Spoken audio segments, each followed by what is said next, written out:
सदाप्रभुंकर अनुग्रह आशीर्वाद रु आम मैंने आरंभ करिया को जाऊछु एक विशेष कार्यक्रम यही हेवेन्स ग्रेस चैनल माध्यम आम आरंभ करुचु ओडिया बाइबल क्विज एक कार्यक्रम आम मान मूल लक्ष्य हूँ ये कार्यक्रम द्वारा आम मैंने बाइबल संबंधी एवं बाइबल रे थिबा ज्ञान गुड़ी को आम लाभ करिपरिबा।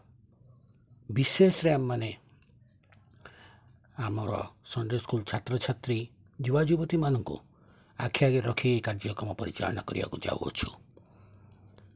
आपण मान को अनुरोध करे आपण माने यथेष्ट मात्रा रे सान सान पिला मान को एथे अंशी करांतु ए चैनल टी को सब्सक्राइब करंतु एवं सान सान पिला मान को अंशी करांतु कना आजिकली समस्त पिला मोबाइल अधिक रु अधिक समय व्यस्त रहउचंती किंतु ये अल्प समय से माने मोबाइल दबा द्वारा ये कार्यक्रम माध्यम से माने बाइबल ज्ञान रे वृद्धि लाभ करें।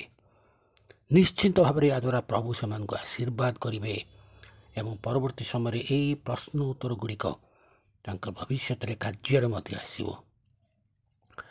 आम आशा करूँ आपण निश्चिंत भाव में आम साहाय्य करेंगे ये कार्यक्रम आपण मान सहयोग आपण प्रार्थना ही निश्चित भाव में ये कार्यक्रम अति सुंदर रूप नाक जाऊँगी।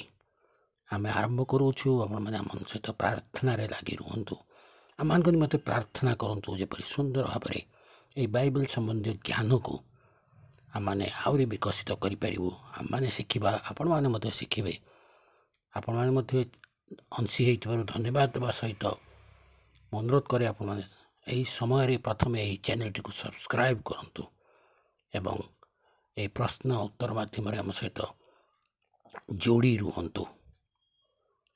आज प्रश्न ये कार्यक्रम प्रथम प्रश्न हूँ बाइबल शब्दर प्रकृत अर्थ कौन? बाइबल शब्दर प्रकृत अर्थ कौन?